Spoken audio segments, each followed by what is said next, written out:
5차 산헤드린 공회 재판에서 바울 처형에 실패한 이 사탄은요, 이제 또 다른 방법으로 바울을 죽이려는 계획을 세우게 됩니다. 바로 40여 명의 유대인 암살단을 조직해서 바울을 테러하려고 했던 것이죠. 그러나 다행스럽게도 이들의 계획이 들통나게 되었습니다. 결국 천부장 루시아는 로마 시민권자인 바울을 그날 밤 가이사랴로 호송을 하게 됩니다. 자, 특히 바울 한 사람 때문에 이 470명이나 되는 로마 군인들이 동원된 것은 참으로 이례적인 사건이 아닐 수 없습니다. 자, 바울을 사랑하신 하나님께서 마치 바울을 위해 크게 쏘셨다는 느낌이 들어요. 네. 자, 죄수 한 명을 호송하는데 20-30명도 아니고 무려 470명이나 되는 군인들을 사용하신 것은 내가 이만큼 널 사랑해. 자, 그런 하나님의 마음을 나타낸다고 볼 수 있는 것이죠. 여러분, 성경을 읽으면서 그 마음이 느껴지셨습니까? 470명을 대동해서 바울을 호송한 거예요. 자, 그 글을 읽으면서 하나님의 마음이 읽혀져야 되는 것입니다. 전혀 그런 생각 못 하셨습니까? 야, 하나님이 바울 너무 사랑하신다. 이렇게 크게 쏘시나? 여러분들 성경을 읽어가면서 이런 부분들이 체크가 돼야 되는 것이죠. 470명이 뭐 대단하다고. 아니요, 대단한 거죠. 하나님께서 바울을 그만큼 사랑하신다는 그 마음의 표현. 바울도 그것을 눈치챘을 거예요. 하나님 정말 나 사랑하시는구나. 야, 이렇게 나를 사랑하시네. 얼마나 그게 감동이고 축복이었겠습니까? 여러분, 복음서에서도 보면요, 거라사 지역에 있던 귀신 들린 한 사람을 회복하시기 위해서 우리 예수님께서 얼마나 큰 비용을 쓰셨는지 기억하십니까? 얼마나 큰 비용을 쓰셨어요? 돼지 2,000마리를 쓰셨단 말이에요. 요즘 돈으로 한 사람 얼마라고요? 한 10억 정도 든다고 말씀드렸잖아요. 한 영혼을 회복시키고 살리기 위해서 아깝지 않게 돼지 2,000마리를 다 써버리셨습니다. 와우, 우리 하나님의 통 큰 스케일을 우리가 여기서 배울 수 있어야 되는 것입니다. 아낌없이 쓰겠다는 것이죠. 자, 그런데 하나님께서는 왜 나에게는 크게 안 쏘시나? 이렇게 생각하시는 분들 있으시잖아요. 아니, 남들한테는 그렇게 다 쏘시면서 왜 나한테는 그렇게 크게 안 쏘시나?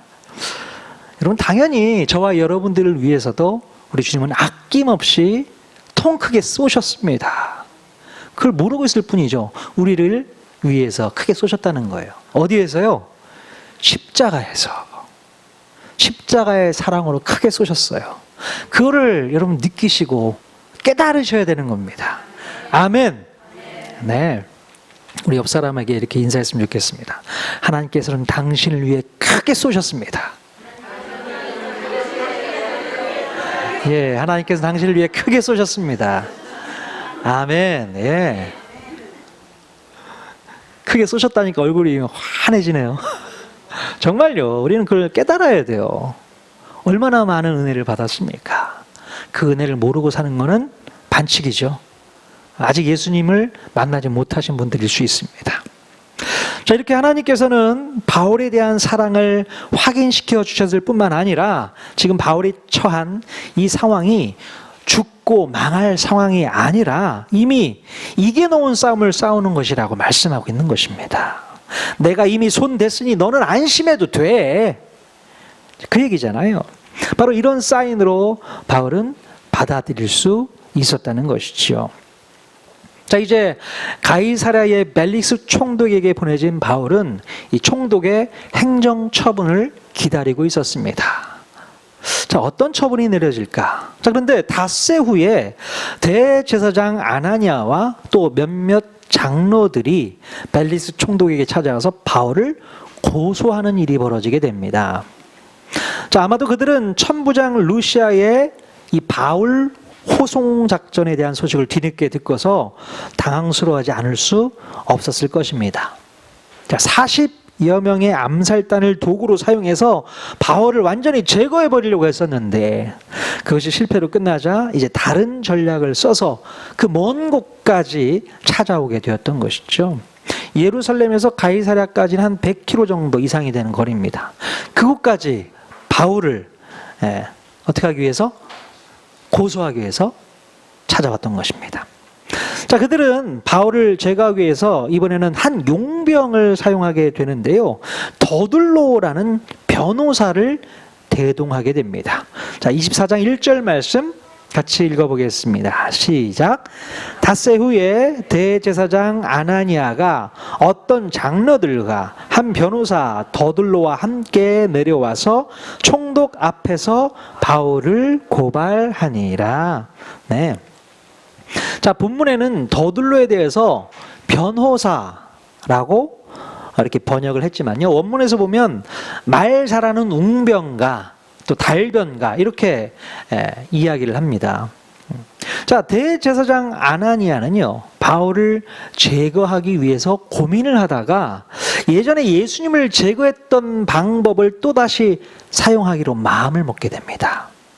자, 대제사장을 비롯한 산헤드린 공회가 바로 빌라도 총독 재판을 통해서 예수님을 십자가 처형으로 죽게 했던 것처럼 이번에는요, 벨릭스 총독 재판을 통해서 바울을 죽일 계획을 가졌던 것입니다. 예. 그럼 예전에 우리 예수님께서는 어떻게 십자가형을 받게 되셨습니까? 원래 예수님께서는 로마법을 어긴 적이 없기 때문에 로마의 빌라도 총독은 예수님을 석방하려고 했었어요. 그냥 놔주려고 했단 말이에요. 왜 그렇습니까? 로마법을 어긴 적이 없어요. 단순히 성전 모독죄를 가지고서는 예수님을 로마법으로 처형할 수 없었기 때문에 그렇습니다. 자, 그러나 대제사장과 공회 세력들은 어떻게 해서든 로마법으로 예수님을 죽이고 싶었기 때문에 예수님을 정치범으로 몰아서 납세를 거부하는 반란죄를 예수님에게 뒤집어 씌운 것이죠. 그래서 결국 로마 총독 빌라도는 예수님에게 십자가형을 언도하게 됩니다. 참 이 대제사장 공회 세력들이 교활합니다. 지들 손으로 죽이게 되면 이스라엘 백성들이 반란이 일어날 것 같으니까 그것을 로마 총독에게 떠넘긴 거예요. 그래서 총독 재판으로 예수님을 십자가형으로 제거했던 것이죠. 자, 지금 마찬가지로 로마의 실정법으로는 바울을 처형할 수 없다는 것을 대제사장과 공회 세력은 누구보다도 잘 알고 있었어요. 자, 왜냐하면 바울이 로마법을 어긴 적이 없어요.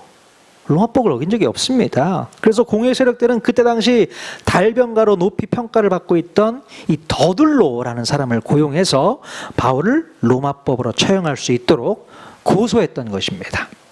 자, 더둘로가요, 말발을 잘 세우면 없던 죄도 생길 수 있고 살릴 것도 죽일 수 있기 때문에 그렇습니다. 얼마나 말을 잘하면 자, 이런 사람을 대동했을까요?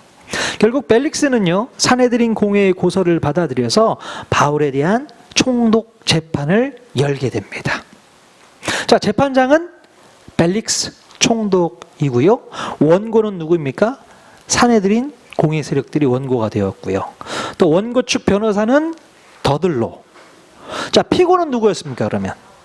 예, 변호사 하나 없는 바울이 피고가 된 것이죠. 자, 이 재판은 어떻게 진행되어질까요? 누가 승소하게 될까요? 우리 지금부터 한번 살펴보도록 하겠습니다. 자, 드디어 그 말 잘하는 더둘로가 아주 현란한 언변으로 벨릭스 총독의 마음을 녹이고 있습니다. 자, 사도행전 24장 3절 말씀 같이 읽겠습니다. 시작. 벨릭스 각하여 우리가 당신을 힘입어 태평을 누리고 또 이 민족이 당신의 선견으로 말미암아 여러 가지로 개선된 것을 우리가 어느 모양으로나 어느 곳에서나 크게 감사하나이다. 네. 자, 이 더둘로는요, 듣기 좋은 말은 다 갖다 붙여서 벨릭스 총독의 마음을 흐리고 있었던 것입니다. 자, 그러나 그가 한 말은 하나도 맞는 것이 없고 진실된 것이 없었어요. 예. 자, 더둘로는 이 벨릭스로 인해서 그 땅이 태평을 누리고 있다고 했습니다. 자, 그러나 역사가에 따르면 벨릭스가 유대 지역에 이 11대 총독으로 부임해 와서 재임했던 기간 동안에요, 크고 작은 소요들이 얼마나 많이 일어났는가 그것을 기록해 놓고 있습니다. 자, 심지어 벨릭스는 도둑들로부터 뇌물을 받고 그들을 방치했다는 기록도 있어요. 그래 얼마나 사람들이 살기에 힘든 시간을 살았겠습니까? 근데 당신 때문에 우리가 태평을 누리고 있다, 이런 말로 호리고 있는 것이죠. 자, 또한 더들로는요, 벨릭스로 인해서 여러 가지로 개선된 것이 많다고 했지만 벨릭스는 뭐 정치적으로나 사회적으로나 개선한 것이 아무것도 없었던 무능한 정치가였던 것이죠. 그는 오히려 권력을 남용한 불미스러운 행동에 난무했기 때문에 나중에는 결국 이 네로 황제에 의해서 로마로 소환당하게 됩니다. 이렇게 더들로는 이 가몬 이설과 아합으로 벨릭스의 마음을 흔들기에 충분했습니다. 자, 그리고 이제 더들로는요, 본격적으로 바울을 이 로마법으로 올가매기 위한 이유를 설명하게 됩니다. 자, 첫 번째 뭐라고 설명하고 있습니까? 바울을 전염병 같은 위험한 사람이라고 매도하게 됩니다. 요즘 말로 표현한다면 신종 코로나 변이 바이러스. 요즘 변이 바이러스가 유행하고 있다고 하는데 아주 그런 전염병과 같다고 바울을 매도하고 있어요. 흩어져 있는 디아스포라 유대인들로 하여금 폭동이나 반란을 일으키는 주동자라고 얘기를 했던 것입니다. 조금 전에도 설명했지만 이 벨릭스는요, 그 재임 기간 동안에 크고 작은 소요로 인해서 골머리를 앓고 있었기 때문에 이 더들로의 말에 불끈했을 거예요. 자, 그리고 두 번째 고발 내용은 바울이 나사렛 이단의 우두머리라는 것입니다. 마치 바울이 이 불순한 집단인 나사렛 도당의 주동자이기 때문에 그를 추종하는 나사렛 도당들이 로마에 저항하는 정치적 폭동이 가능할 수 있다고 설명했던 것입니다. 그리고 세 번째는 어떤 고발 내용이었습니까? 바울이 성전을 더럽게 하려고 했다고 마지막 죄목을 덧붙이고 있습니다. 자, 이렇게 더들로의 고소 내용은 수년 전 예수님을 죽이기 위해서 사내들인 공회 세력들이 총독 빌라도에게 고발했던 내용과 너무나도 비슷해요. 그렇죠? 이 더들로의 말발은요, 벨릭스의 마음을 움직이기에 충분했습니다. 아마도 대제사장 아나니아가 뽑아서 데리고 온 이 더들로는요, 그때 당시 가장 몸값이 비쌌던 변호사가 아니었을까 싶어요. 자, 우리는 여기서 이 변호사 더들로가 세상을 살아가는 방식을 한번 살펴볼 수 있어야 됩니다. 자, 이 더들로는요, 무엇에 의해서 움직이고 무엇 때문에 말을 하고 무엇 때문에 행동하는 사람이었을까요? 더들로는 아마도 이 대제사장에게 큰 돈을 받고서 이렇게 실력 발휘를 했던 것이 아닌가 싶어요. 더들로가 세상을 살아가는 방식은 자신의 목적을 이루기 위해서 불의와 손잡는 일을 서슴지 않았던 것입니다. 그러니까 내가 목적을 이루기 위해서는 불의와도 언제든지 손잡을 수 있다는 것이죠. 남이 어떻게 되든 말든 상관없이 자신의 목적과 이익만 챙기면 그만이었습니다. 자신의 이익과 목적을 위해서라면 남을 밟는 일은 어렵지 않게 할 수 있다는 것이죠. 또한 거짓말과 가먼이설로 상대방을 속이고 눈을 흐리게 하는 것은 식은죽 먹기였습니다. 가능했다는 것이죠. 여러분, 이렇게 세상 사람들은요, 자신의 목적과 이익을 위해서 수단과 방법을 가리지 않는 그런 삶을 살아가고 있다는 거예요. 쉽게 돈을 벌기 위해서 사람을 속이고 죽이고 싸우고 무시합니다. 자, 그런데 이렇게 사는 것이 지혜롭게 사는 것이라고 생각하는 사람들이 많이 있어요. 이렇게 살아가는 게 여러분 지혜로운 삶입니까? 어떻습니까? 여러분은 더들로와 같은 엘리트로 살고 싶으십니까? 어떠세요? 이렇게 실력 있는 엘리트가 어디 있겠습니까? 근데 많은 사람들이 이 더들로와 같은 삶을 살고 싶어 하는 거죠. 사람들에게 인정받고 또 돈도 많이 벌고, 자, 그렇게 살라고 또 우리 자녀들에게 또 가르치는 거 아니겠습니까? 세상 사람들이 그렇게 살고 있어요. 최근에 저희 교회에 매달 조금씩 후원해 주시는 분이 한 분 계신데요. 알고 보니까 그분이 젊은 분이세요. 최근에 로펌에 들어간 변호사였던 거죠. 신입 변호사. 제가 그 사실을 알고 문자를 했습니다. 우리 변호사님, 저를 안다고 하더라고요. 예전 교회에 있을 때 저를 알고 있어서 그렇게 이제 후원도 해주고 있는데 제가 그렇게 이제 문자를 보냈습니다. 변호사님, 정말 하나님의 지혜로서 늘 승리하실 수 있기를 바랍니다. 하나님께서 쓰시는 귀한 그릇 되기를 원합니다. 이렇게 이제 문자를 써서 보냈어요. 얼마나 앞이 창창할까요? 누구보다도 성공한 인생을 앞으로 살아갈 수 있는데 이 더둘러와 같은 인생을 살지 말아야 될 거 아니겠습니까? 그래서 간절히 기도하는 마음으로 문자를 보냈죠. 하나님 앞에 귀하게 쓰임받는 그런 인생을 사십시오. 세상에서 휘둘리지 마십시오. 그리스도인답게 살아가십시오. 그런 말로 요청을 했던 기억이 있습니다. 그러니까 우리가 세상에서 성공하는 것을 목적으로 살아가는 이유가 이런 데에 있으면 안 되는 것입니다. 물론 사람들에게 인정받는 거 되게 중요해요. 돈을 많이 버는 것도 중요합니다. 그러나 수단과 방법을 가리지 않고 자기의 목적 달성을 위해서 이런 짓을 하고 있다면 하나님께서 기뻐하시지 않는죠. 예. 여러분들 이런 꿈 꾸지 않으셨으면 좋겠습니다. 더둘러와 같은 인생 버리십시오. 나는 그런 인생 살고 싶지 않아. 내려놓으십시오. 좀 가난해도 좀 못 살아도 하나님이 기뻐하시는 삶을 살아야 되지 않겠습니까? 그것이 우리에게 주시는 하나님의 귀한 사명인 줄로 믿습니다. 예. 그럼 이 대제사장과 이 공회 세력들이 왜 그렇게 바울을 죽이려고 했을까요? 정말로 바울이 성전을 모독하고 종교적인 죄를 지었기 때문에 그랬습니까? 그렇지 않아요. 대제사장과 공회 세력들도 바울이 죄가 없다는 것을 알고 있습니다. 하지만 바울을 살려두었다가는 자신들이 종교 사기꾼이라는 들통이 날 것 같으니까 그게 두려웠던 것이죠. 그리고 그들이 누리고 있던 기득권마저 빼앗길 수 있기 때문에 바울을 이참에 제거하려고 했던 것입니다. 자, 그래서 그들은 자신의 기득권을 지키기 위해서 평소에 큰 돈을 들여서 벨릭스 총독에게 정기적으로 뇌물을 상납하고요. 또 오늘 이 비싼 변호사를 사서 재판에 승소하기 위해서 갖은 노력을 다했던 것입니다. 도대체 무엇을 위해서 이런 일을 저지르는 것일까? 자기의 이익과 목적을 위해서라면 뭐든지 할 수 있는 것이 바로 세상 사람들입니다. 그들은 양심의 가책도 없고 두려운 것이 없어요. 뭐가 두렵겠습니까? 여러분, 그러면 이 벨릭스 총독은 어떤 사람이었을까요? 벨릭스 총독 어떤 사람이었을까? 보십시오. 자, 이 사람도요 비슷합니다. 자, 바울이 죄 지은 것이 없음을 알면서도 바울의 석방을 차일피일 미루는 것을 볼 수 있습니다. 이 벨릭스 총독은 무엇 때문에 바울이 무죄함을 선고하지 않고 있었을까? 한 두 가지 정도 이유가 있는데요. 첫 번째는 자기에게 오랫동안 뇌물을 바쳐온 이 대제사장 세력들에게 반발을 사지 않기 위해서 그렇게 차일피일 미루고 있었던 것입니다.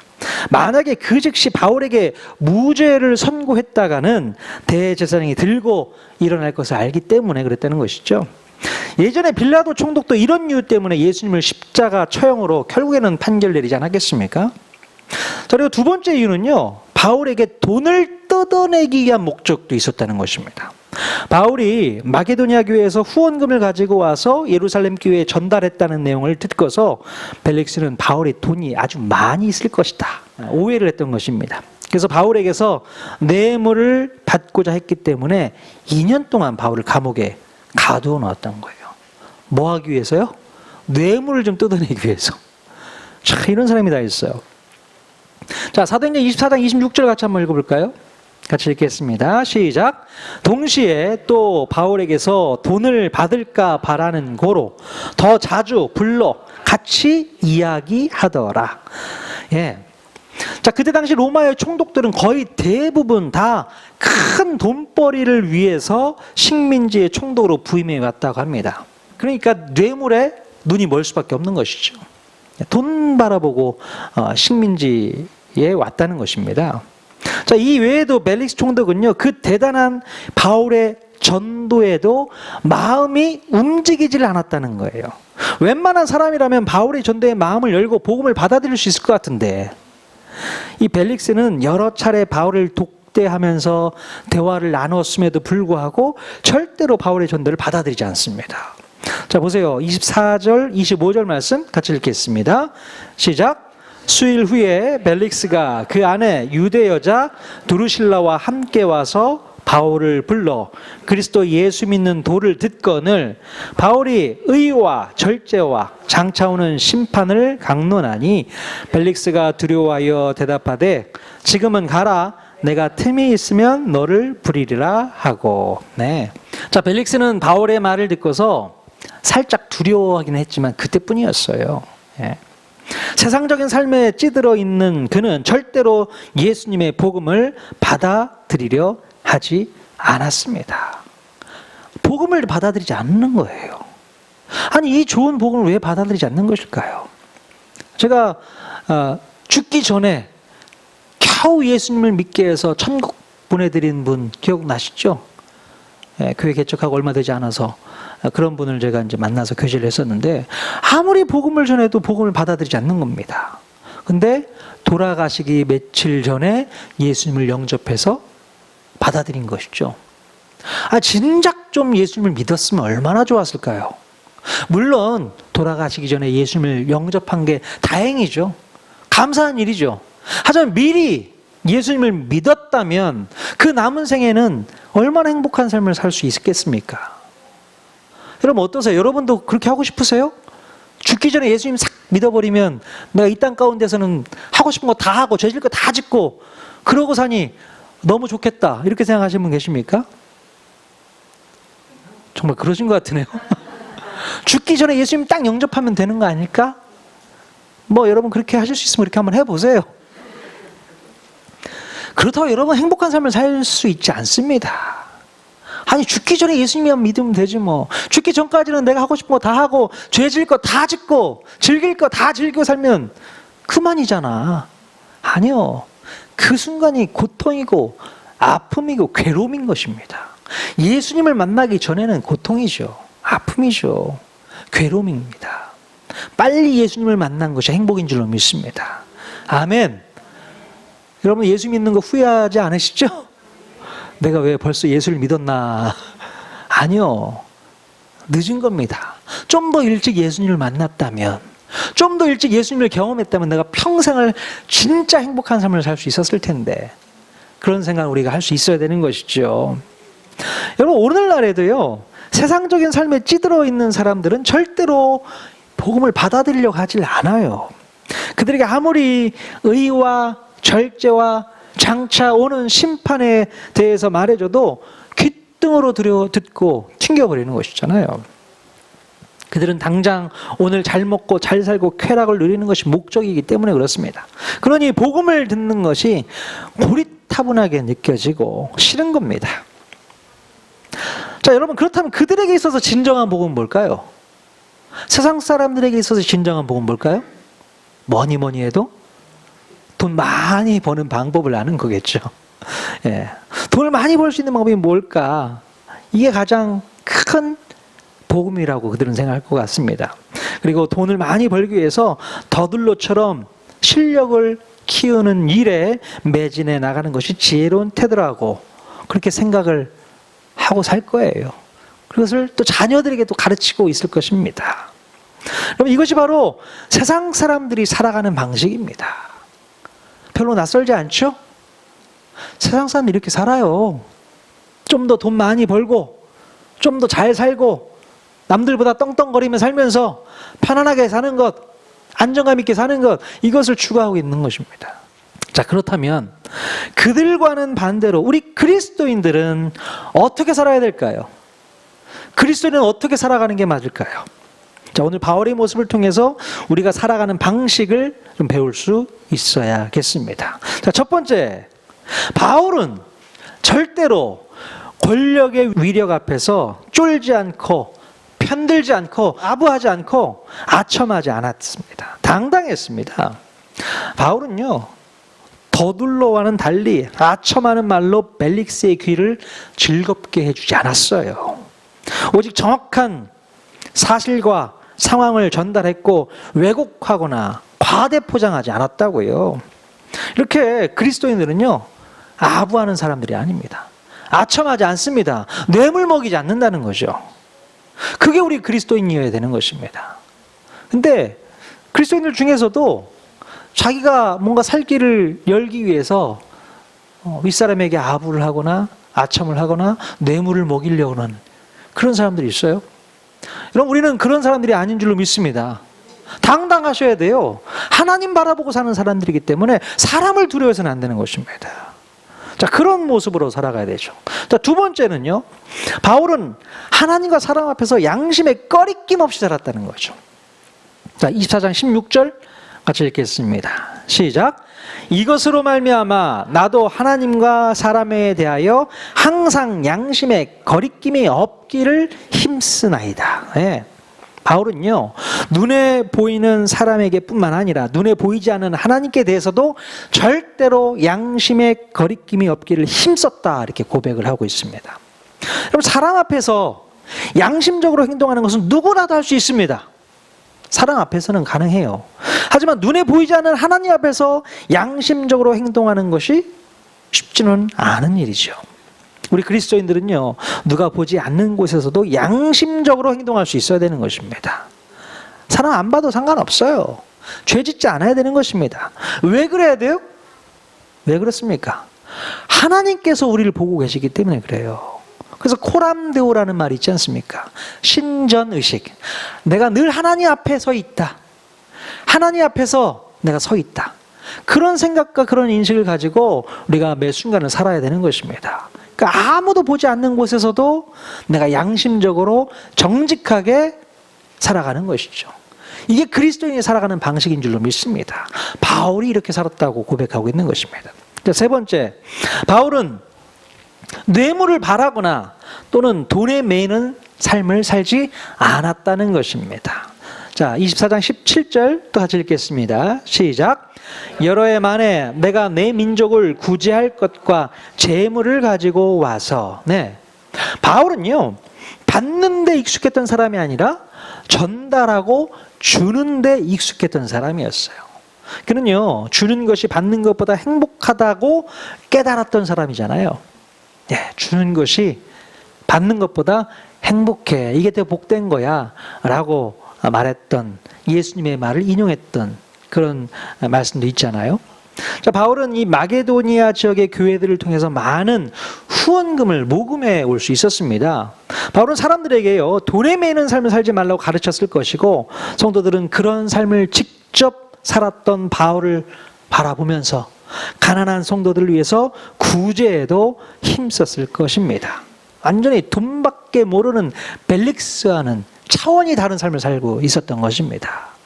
예, 벨릭스는 누가 나한테 뇌물 안 주나, 돈 안 갖다 바치나, 이런 생각만 하고 있잖아요. 근데 바울은 그렇지 않았다고요.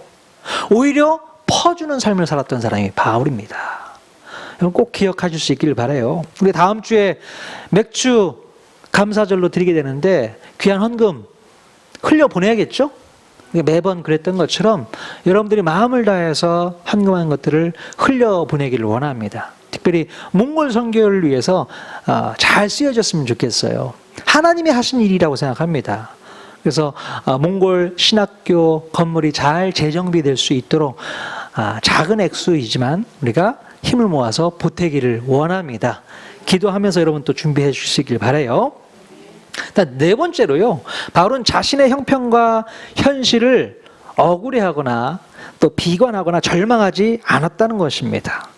바울은 벨릭스의 행정명령을 기다리면서 감옥에 구금당한 채 2년 동안을 살게 됩니다. 자, 27절 같이 읽겠습니다. 이태가 지난 후 보르기오 베스도가 벨릭스의 소임을 이어받으니 벨릭스가 유대인의 마음을 얻고자 하여 바울을 구류하여 두니라. 네.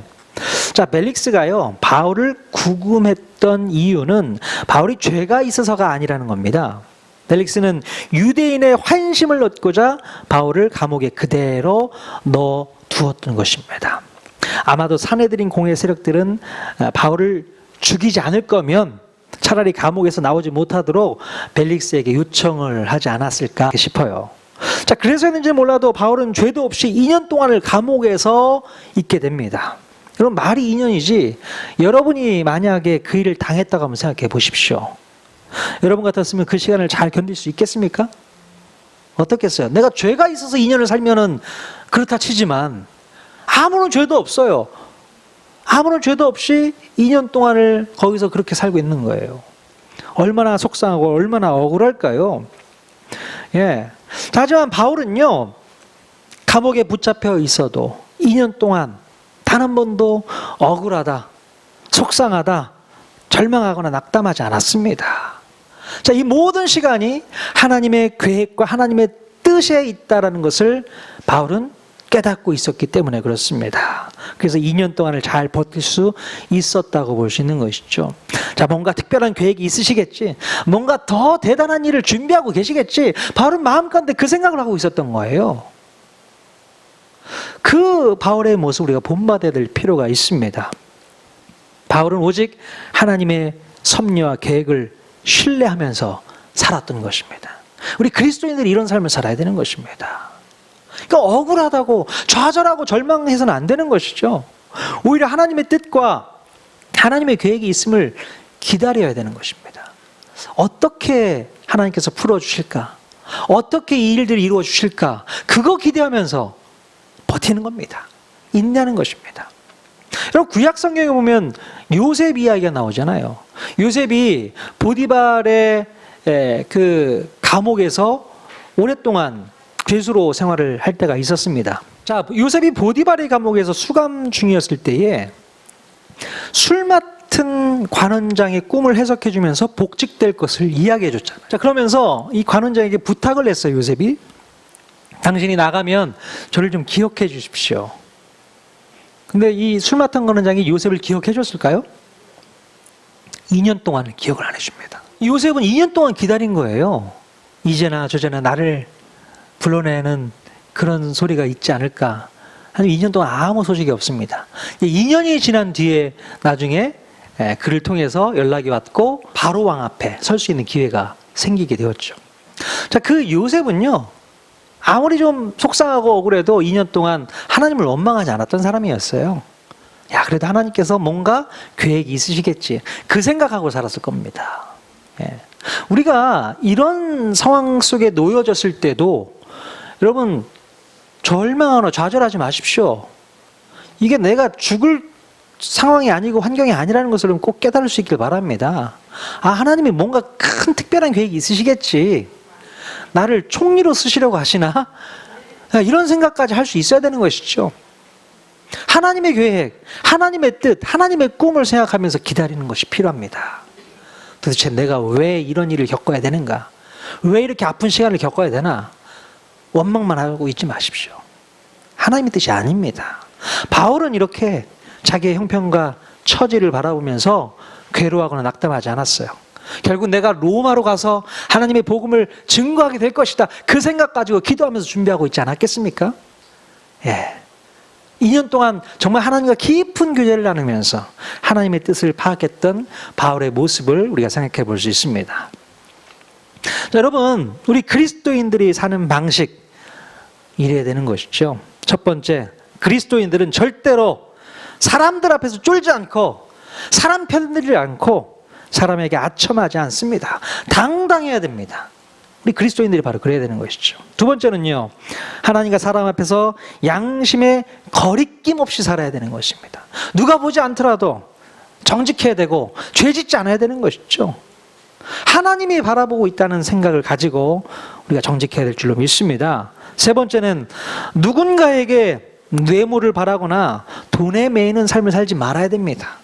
돈 때문에 여러분의 인생이 좌지우지되지 않았으면 좋겠어요. 예, 돈에 매이지 않는 삶.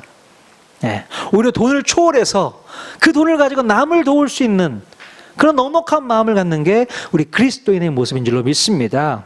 마지막, 자신의 형편과 현실을 억울해하거나 비관하거나 절망하지 않아야 됩니다.